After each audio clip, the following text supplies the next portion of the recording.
We will be starting with the lecture in a few minutes. The only problem is right now we possibly got a broken mini display port to VGA adapter. So if there's anybody in the audience who's got one of these tiny Mac adapters, yeah, feel free to borrow it to us for an hour. Thank you.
Ik heb deze.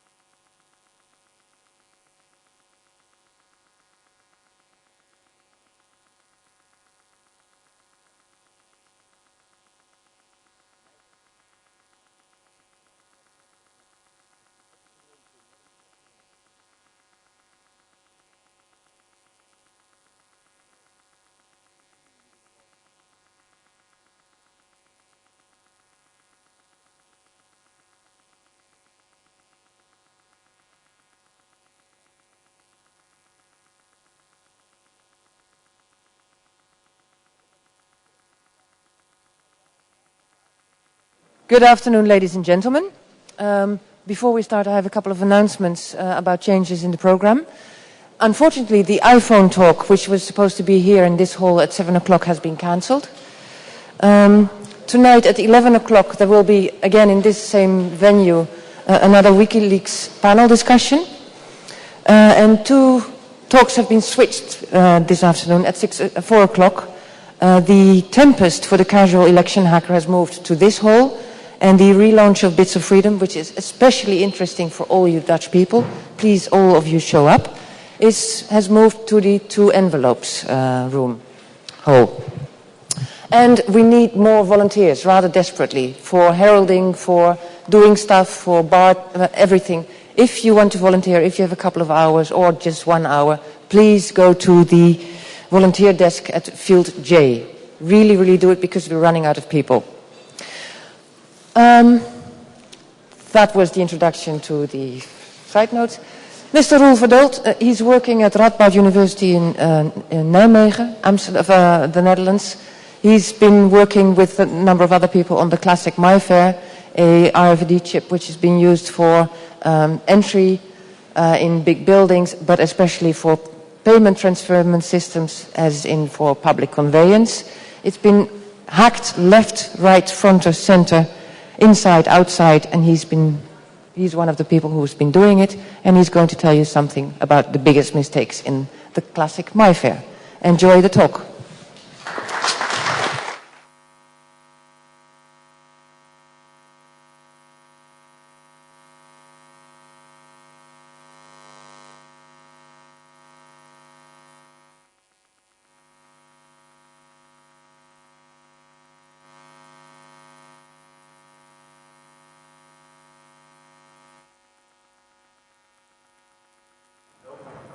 Still not?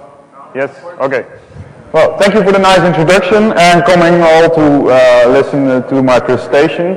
It will be about the MyFair Classic card. It's a card which is actually well, there were more presentations about it in CCC a few years ago. Even last year there was some slides about it. Well, there are more in Boston, DEF CON. There's also talks about. What I'm trying to do is to give an overview, a broad overview of all the scientific papers that are published around the MyFair Classic chip. It is an overview that gives more insight into what actually the attacks mean and what you can do with it, just to give it more perspective. I'll also give in the end a demonstration of how you can actually recover keys from a card, a genuine card, and do that within, well, a few seconds. Well, I'll give a background. I'll tell a little bit of RFID, but I guess you all know what it is. And if not, I'm sorry, but I'll give you just a head start. And you can always come around on the RFID village. Then I'll talk about the MyFair Classic, the attacks, give a demo, and some conclusions. First, I'll start with a background. Well, who are you talking, or who is talking to you? That is, well, I'm Roel Verdult. I'm working at the Radboud University Nijmegen of the Digital Security Group. And, well, I guess I'm the major person that caused all those security fuzz about the OV chip card, which is the Dutch National Public Transport Card. There was a lot of media attention for that. Yeah, it's because this card is based on the MyFair Classic chip, and the MyFair Classic chip is a kind of, yeah, insecure thingy, which we come to later, of course. Well, because the MyFair Classic chip had so much security problems, and it is used in various systems, which also includes in the Netherlands military bases and stuff, we were, well, reporting this to the National Security Agency and the Parliament, which I did some presentations for. This is actually the MyFair team. There were more people working on it in the end, because yeah, it was yeah, besides all the media stuff, we had lots of influences and things to handle about. I mean, in the middle of the process, we were sued by the manufacturer, which was kind of hard because yeah, that's you can talk about, but actually when it happens, then, well, it scares a little bit. But, well, we won on all terms, so that's okay.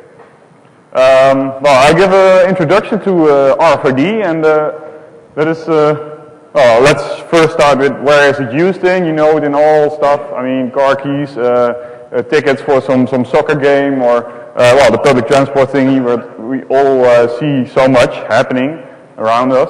But also in the passport, or simple in just by when you buy something in a shop, there is a sticker on and there's an antenna and a chip for the security reasons. But you can play with most of them. But I will just focus on the MyFair card, and the MyFair card is pretty much used. You see there an Oyster card, which is a MyFair Classic card. Well, this is actually what it is. It is a card, and it has an antenna and it has a chip. That is, well, that's all. The chip that can be very, yeah, very intelligent. So it can do various stuff like crypto, hard crypto. But you have also very weak ones, which only send just an identifier. it scales from the one end to the other, and you cannot really see on the outside. So if you're like showing card, oh, is this a very hard crypto card? Yeah, well, I mean it's a blank card or something on it, but well, the RFID modulation is, or well, actually the working is follows. You see on the left, you see the reader, where it's a big antenna, and a big antenna generates a power field. It's an electromagnetic power field, which invokes on the tag antenna some sort of energy. I mean, the tag antenna has a small antenna, but it is in the field of the larger antenna, so thereby it can start up and it can do stuff. It doesn't need any battery, it just uses the power which comes from the field. That's convenient, no battery, water resistant, all the stuff. Well, then you have a modulation, which is the reader is dropping the field, and the tag is like changing, resisting some sort of a field, and thereby they modulate bits forwards and back. Well, there's lots of hardware involved, and I'll just show a range of it. Well, the first two, probably you know, really nice hardware stuff made by HAR and Milos. Well, and I guess they're around here. I have not seen them yet, but the Ghost I have worked on. It's a simple tag emulator which costs only a couple of bucks, but it's nice to show a way that you can break security with almost no cost. And on the end of the line there is a NFC device. It's a very normal off-the-shelf stock reader, which I have also here. It costs like 30 bucks, and it's really nice to do things with it. And I will show it later what is actually possible. And the under page you see a hardware device. It's called a Proxmark. It's originally made by Jonathan Westhus, which developed a very nice board. It's okay. It's expensive. It's like $400 or $500, but it has an FPGA on it, which does all the modulation. So therefore, you can modulate everything you want to modulate. You can drop pieces in the original modulation. You look to a protocol and you change it. Like, oh, I want to try if I can do a little bit of the protocol, but not really all the stuff. And therefore, you can really do nice security, let's say, audits on an RFID tag, for example. Well, I'll just show what's normally attacked on an RFID. I mean, it's wireless communication, so everybody, I guess, know the relay attack, but I'll just show it a little bit. And relay attack is that you have, not really a man in the middle, but just a forwarder. It's like the ground station wants to know if a British airplane was in the neighborhood, so it asks, oh, are you British? And you see there behind the cloud is another plane. And that actually forwards it to a real British airplane, and the forward gets back to that malicious plane, and the plane identifies him as a fake to the ground station. Well, that's nice, but that can, I guess, hardly be not allowed on RFID. You can do some countermeasures on it, but it's very hard to get it. Well, then you have a replay attack, and that was part of the fuss, which was about the over-chip card. You have an over-chip card gate, and well, actually what you can do is you can record the communication which is between the gate and the over-chip card. And then I'll talk about the disposable one, which doesn't use any crypto at all. So then it's really easy.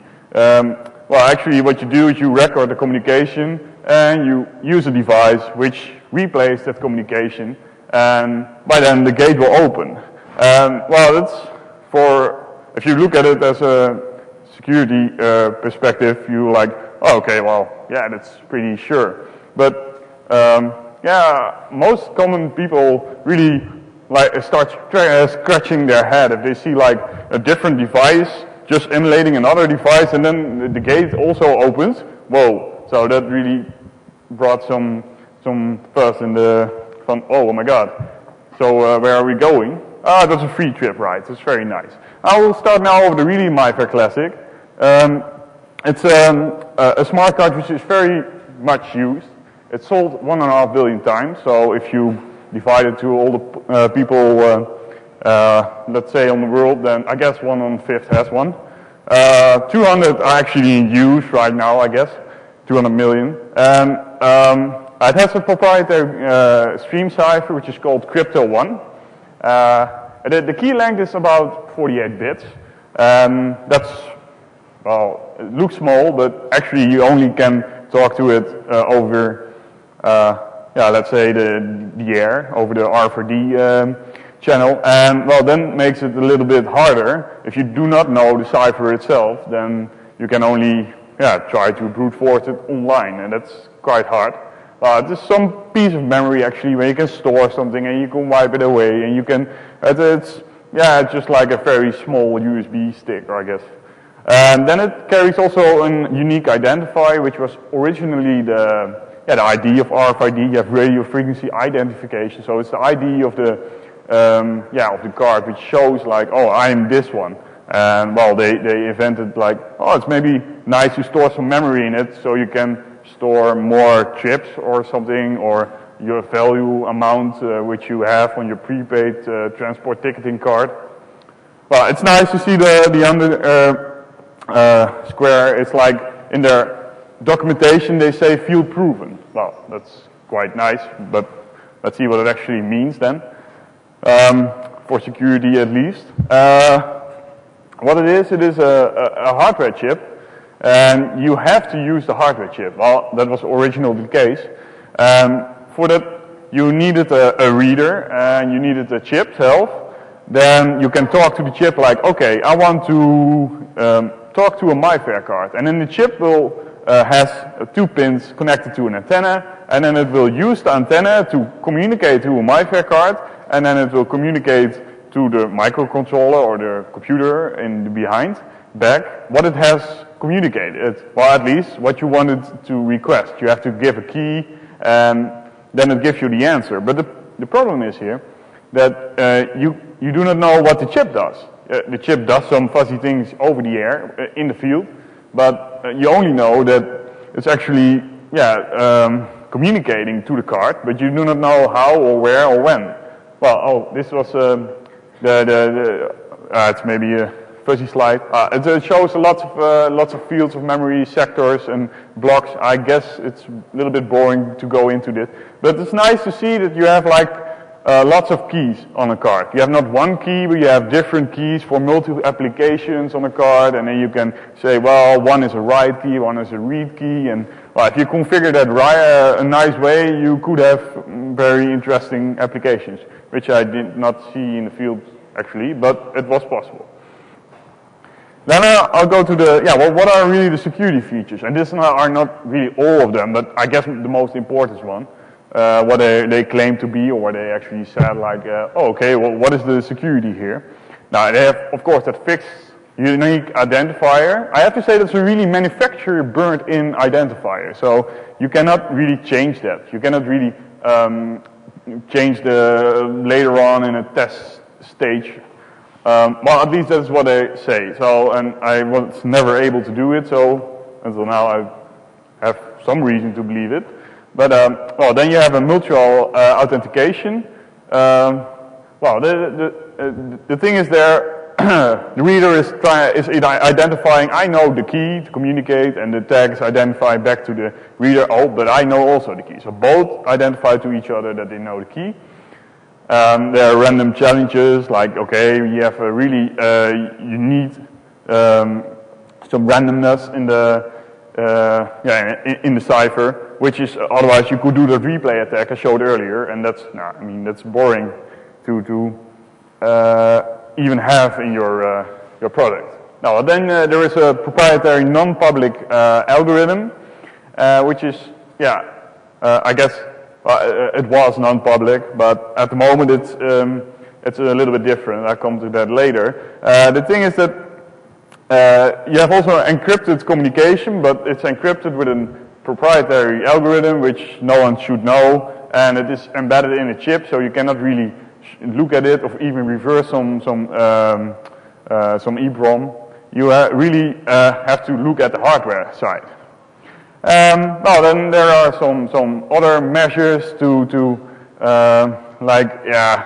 it's like teasing other manufacturers. Like we make a protocol and we make it ISO compliant, but in the end we change it slightly that it is not ISO compliant anymore because we are sending weird parity bits, which are on network level well, good defined, but they are used in a different way.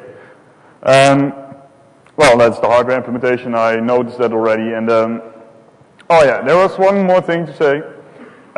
They said, well, it's maybe nice that only once the card will send a random number in the clear, and after that it's all encrypted. Wouldn't that be secure? Well, I'll come to that. Here's an Oyster card. It shows on the screen what it actually does. You keep it in the field, it transmits, the reader actually gives a signal, and the card answers with its own code. On the card you see there is 10 pound and some key, which the reader of course knows and the card knows. With those combined you get some kind of well, the transaction actually made, and it's communicating the algorithm, using that crypto1 algorithm, the encrypted stream back. But the thing is now that this is all happening, but it was all not open and not secure. So we are all like, well, what is with this product? What are the commands to do? I mean, the chip is going to talk to the card and it gets some answers, but what is it actually saying? Well, if we strip away the encryption, I mean, it should ask like, I want to read something or I want to write something. So that was a challenge. And then we tried to find out what is the authentication about and what is the algorithm actually? Are there obvious weaknesses? Are there some biases? Are there side channels? Are there maybe other cryptographic mistakes? Well, it's very nice because they were.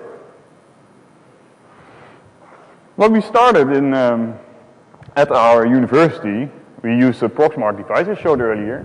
It's the most advanced device we have, and it's actually working pretty well because you can listen to a very low level, and you can even see both sides communicate to each other and then look into what they're actually saying. But the thing is that this is the university entrance, so it's our own door access control system. And, well, that was nearby, so we actually wanted to know what was on our own employee pass, so we just started to toy around with it. Well, what we did is actually tracing. You see there on the left, you see a very simple Omni key that's a commercial reader, and it's a Blanco card you can buy on eBay for less than €1. And, well, in the middle you see an antenna, which looks very, very home and hobby made, but it's actually working very well. So what you see in the other on the bottom there is a trace. Well, it's an hexadecimal values, and it shows some of the things that happened there. I've commented a little bit, but I'll go into that later what it actually means. But you see here that it authenticates, it gets a random number, the tag, the nonce tag, is a nonce of the tag, of course, then.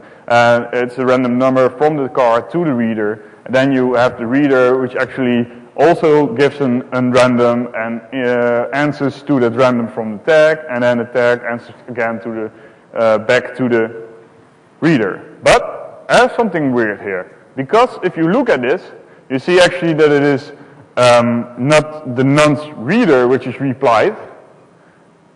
You would expect that, like nonce tag, and then the reader shows, oh, I can do something with that nonce, and I'll send it back from the tag. And then the reader sends his nonce, and then the tag should actually say, oh, I can do something with that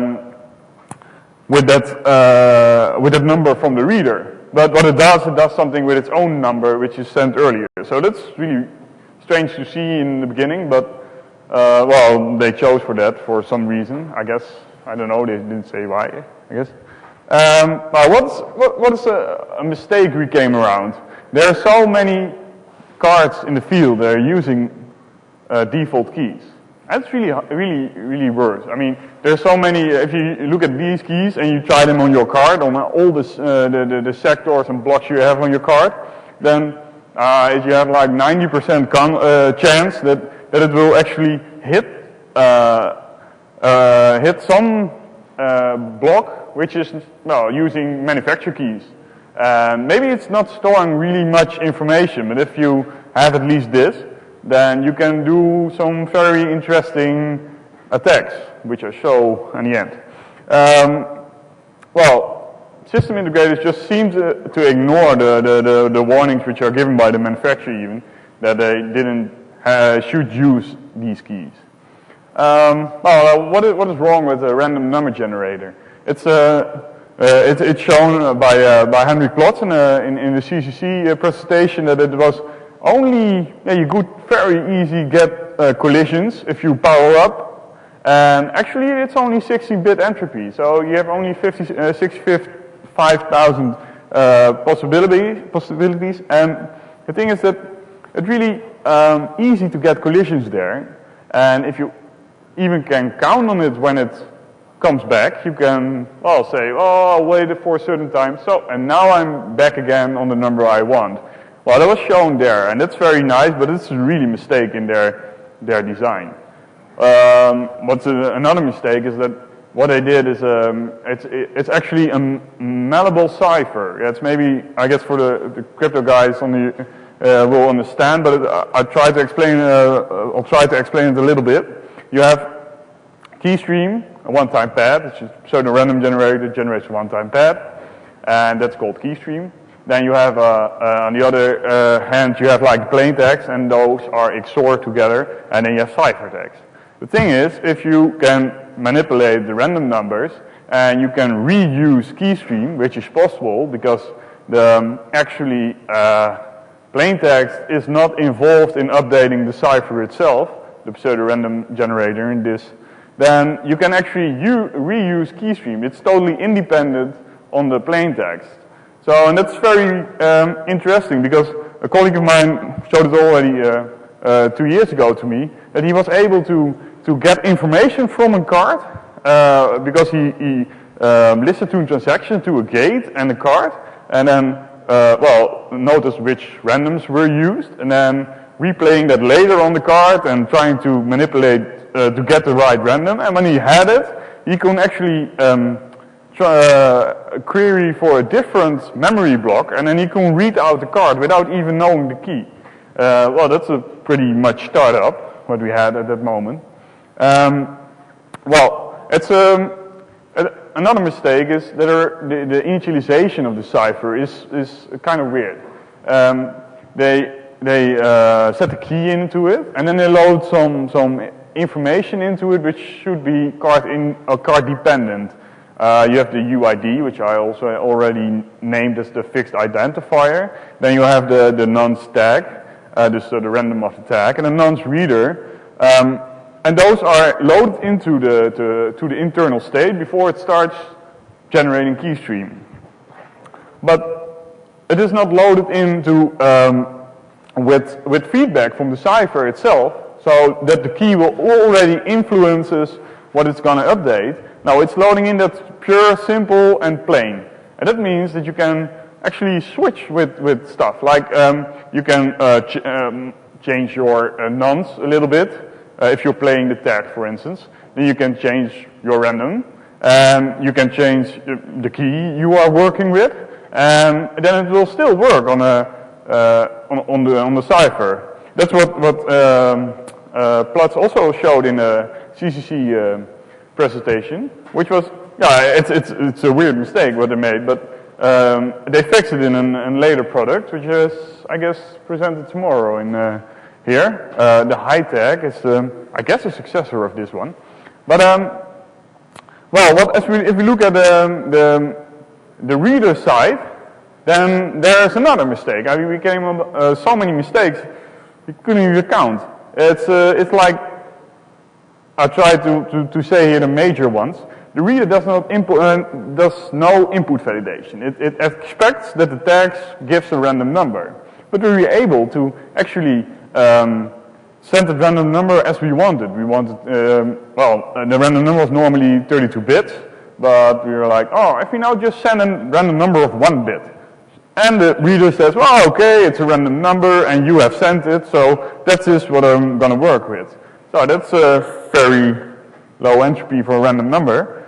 Thereby the reader really starts leaking information because he's only going to use so small a random number. There's no really randomness in it anymore. Even we were able to send a very long random number, longer than it should be, and you can update the whole internal state of the cipher. Well, that's convenient if you want to manipulate with the cipher values. Well, then I'm going back to that parity obfuscation part. We all know that a one-time pad is something you can lay against a plain text and you get cipher text, but you should do that one time because, yeah, it's a one-time pad. What they did is use a one-time pad twice in certain places and actually in the place of a parity bit.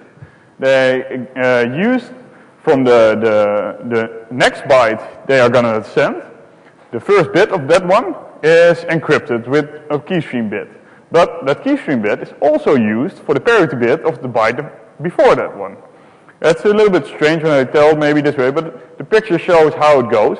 And this means actually that if you know, for instance, you know only the second part, the second byte you know, then you can, you know, of course, the keystream bit there. Then you know, oh, what was the parity there? And there you can say, oh, then I know if it was an even or an odd value. So it's actually leaking again a bit without even have to do that. I mean, it's a weird mistake they made, but well, for us it's kind of convenient, of course, to look at. Then what they actually did is they made a cipher. This is the cipher, and I don't know if you already seen it, but this is a linear shiftback register in the top. And then there's some filter function and then produces keystream, and it does it 1 bit at a time. So it shifts 1 bit, it produces keystream, and then again. But as you can see, this part, the left part on does not really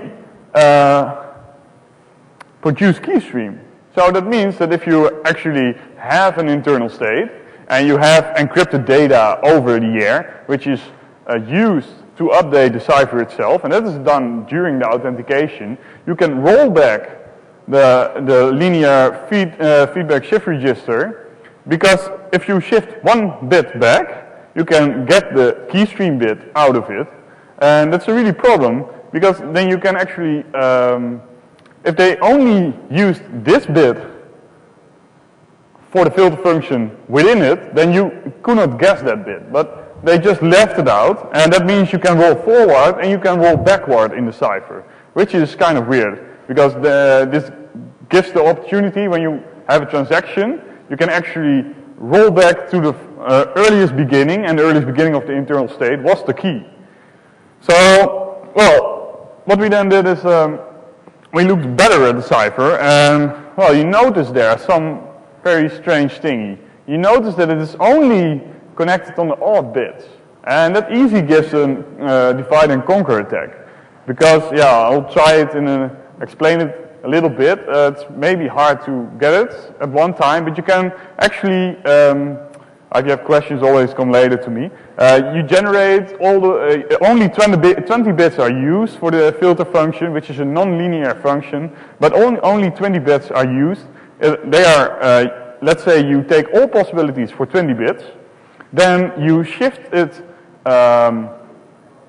2 times. I mean, let's ignore the other one. So it shifts 1 time, but then you have different bits, so we don't want to know that one. But you shift it 2 times, then you have a new bit, which is announced to this function, but 1 bit falls off. But you see, 90 bits are the same. So if you have like a range of keystream where you can check on, and you guess like 20 bits, and you shift it 2 times, and you only have like 2 possibilities. Let's say it produces only 1 bit, which is actually the one you want to look for. So that means every time you shift 1 time, you can wipe away half of the extensions, by testing on the key stream you already have. Now, if you do this, you only have to do this for, I guess, 21 times, and that means 21 bits, but you have odd and even bits, so let's say 42, but then you have almost a cipher. For like 64 bits, you have the internal state, and that means the key. So, well, another mistake was the statistical bias, which is in cipher. Carsten Knoll already wrote about it, that there is an algebraic attack on it when you use certain bits which are not really as independent or balanced as they should be. Because, well, it should be half times true and half times not true. But if it is like, well, in different values, then you learn from it. And if you have more information, you learn from it quickly. And, well, and this cipher is quite weak, so you don't need much. And the Courtois this year showed a very nice way to exploit a card message, an error message which is produced by the card. I will come to that. That is what I'm going to show, what he is going to have to exploit and what we also exploited. Though his way is quite nice. It's a later publication, but it's very interesting to see what actually happened with, if you want to attack a card only. Let's say we forget about all those making traces, getting on a gateway and having to stand there with your tools. And I mean, let's say you can be busted all the times, but if you just want to, in your home suite room, and you want to crack your Oyster card, for example, or whatever card, then you can do the following thing. You can authenticate from a certain block. It will send you the random number back. You can, well, say, okay, I have the information. I have my random number, the reader random number in this way, the tag random number, and you encrypt those. Then but of course you don't know that if you are an attacker, so you just send crap, let's say only zeros. The tag sends back his answer if you knew the key, but in this case it was not really the case.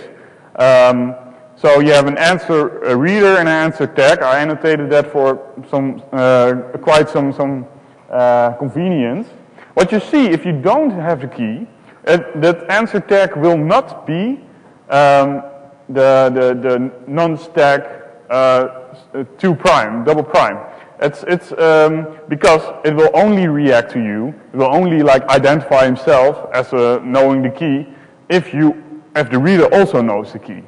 But the strange thing what appears here, if the message you sent, let's say all zeros, has a parity okay, then it's going to check if the nonce you trying to prove that you know the key is okay, and if it was okay, it sends back his identifier. If it is not okay, it sends back an error message and encrypts that one.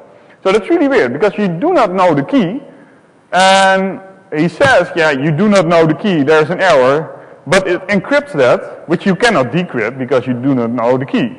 That's really strange. But it's also a very leaking part of this protocol, because this is happening 1 in 256 times. There are 8 bytes, so you have like 2 to the 8 possibilities there. And this is happening, you can actually exploit it. It's giving away 8 bits of the parity, because the parity was okay, so you can learn from that. And by the way, the error message is 4 bits, so it gives you 12 bits of information about the state by just sending only zeros, crap to a card. So that's really, well, I guess when you do that the right way and you control the random, because that is necessary, you actually have to have a very nice attack, which can work within a minute. Well, if you had, we looked at it, and there was another, I can say, major mistake in it. I want to go back to you to where I first said that after the first nonce is communicated, there is no plain text anymore on the line. It's all encrypted. Well, the thing is, if you know, for example, one sector, one key, then you can authenticate for that one. I mean, this is what happened, and I showed it like 3 times, so this is okay. the card will communicate back to you, and then you both are in a state, and you're going to communicate in an encrypted way. What you're now going to do is you're going to authenticate on a different block where you do not know the key from. So the card will send you a random challenge again. But what is different here? It encrypts that random challenge with a new key you do not know yet. But the randoms are really weak. They are only 16-bit. So you can actually guess that random, and thereby you can actually obtain 32 bits of the key, of the new key. Well, if you already have 32 bits of the new key from a 48-bit key, well, then it's like looking up within a millisecond for the real value you want to have for the other part. So this is actually an attack you can use because so many cards in the field use a default manufacturer key. They have it on somewhere on the sectors. They use it, and when you invoke that first sector, then you can roll over and into the nested authentication, and you get all the keys out of the others. Well, I'm going to show that in a demo.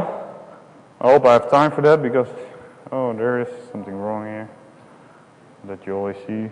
I have here like a card from the Citibank in Peking, which is probably stores some money value, but you can also ride on the metro there and get some lunch from it. Also, I just put it on this very cheap reader. I have very much of them at the RFID village to play with if you want, so come by. What I'm doing now is I'm running the script, and actually it's showing that there's a part missing there. Yes. Okay. So actually it shows that it's trying to look for a default key. Oh, and as you see, oh, it's even on the first block. That's convenient. Well, and then it's trying to calibrate on the randoms. I mean, every computer, if you are using a USB stack between, then you have different timings. So you have to calibrate a little bit on the timings there. And when you have the right timings for the nonces, you can predict which nonces are coming. And if you can do that, you can even speed up your attack. So actually, that is what it's doing now. It's trying to see which values and which nonces are used most. Oh, and then it says, oh, okay, well, this nonce is used the most times.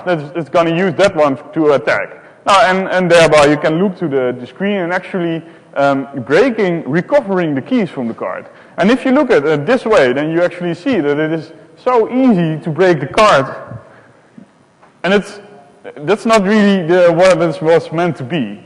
So, yeah. And you can do this with a very cheap reader, $30, and you can communicate it to it, and you can send just the right values, and it's just giving you, almost shouting the keys to you. So, yeah, I'll say, yeah, I don't have to say anything about it. It's showing itself, I guess. So, well, let's get back to the presentation. Show this. You can do it even. This can all be done in 1 second on a Proxmark because you can control the timing a little bit better. So you can even predict the nonces at the perfect way. So yeah, that's convenient. But okay, take a minute on this reader I showed, which well, if you want to play with it, toy with it, or even buy it, I have a box with me. So there is. Well, let's get back to that slide of the security we had.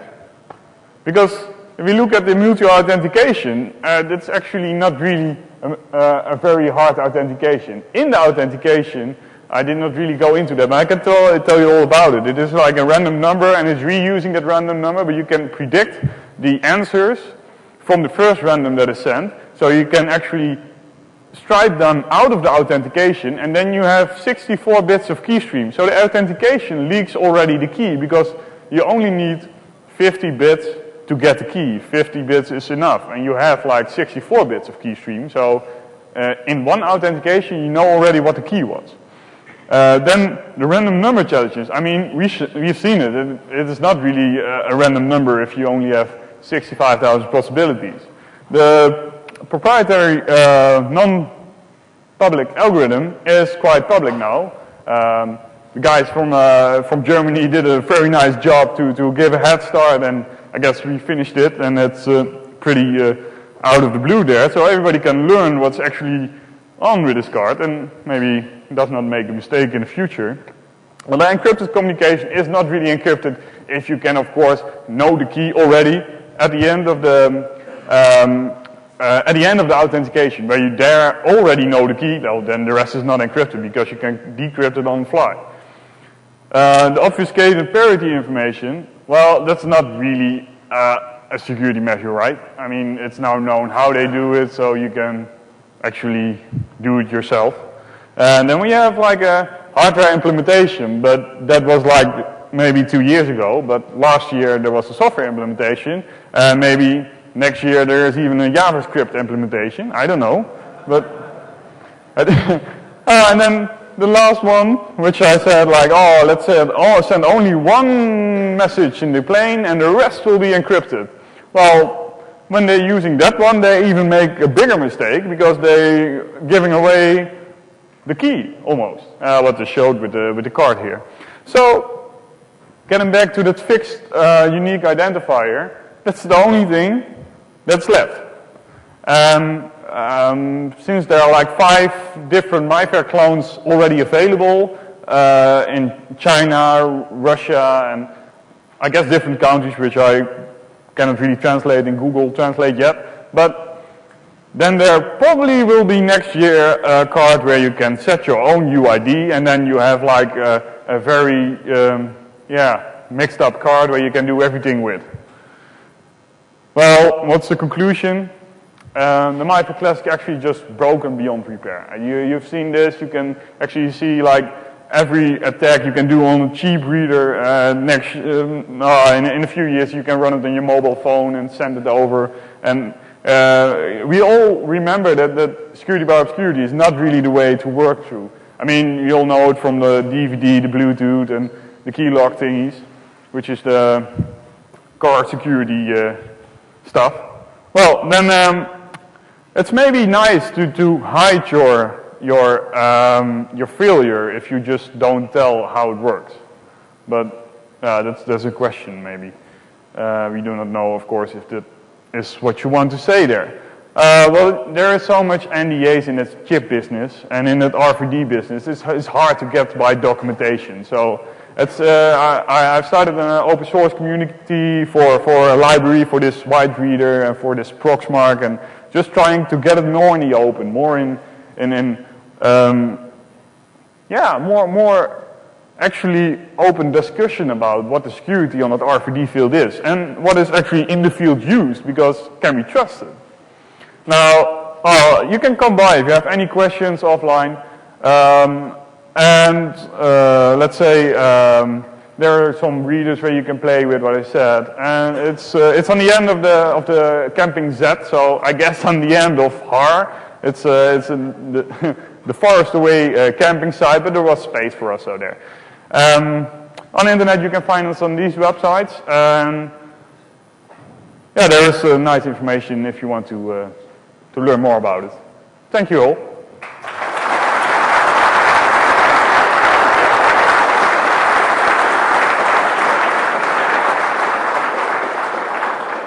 Do we have questions?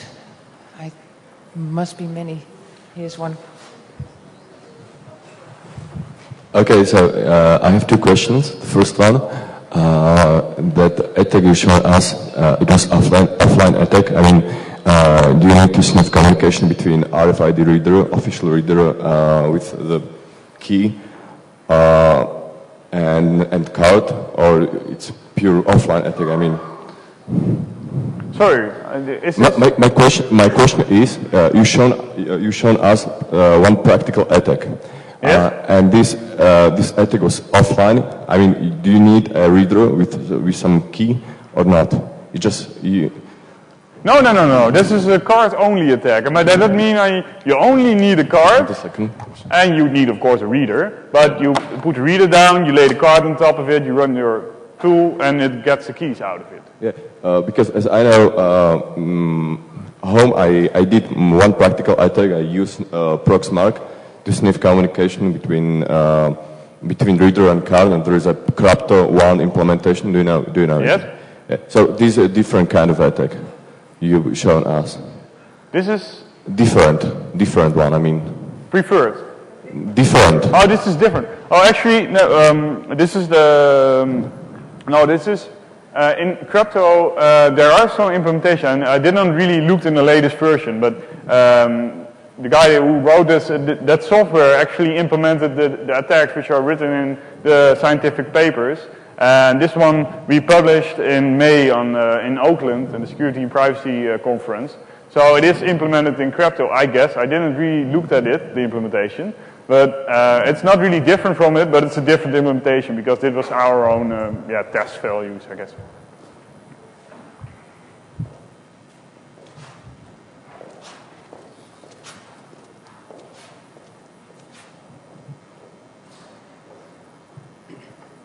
Hello. So the attack you showed just then relied on block 0 having a default key, and then you were rolling back the keys for the remaining blocks. Does the attack still work if you don't know the key for the first block?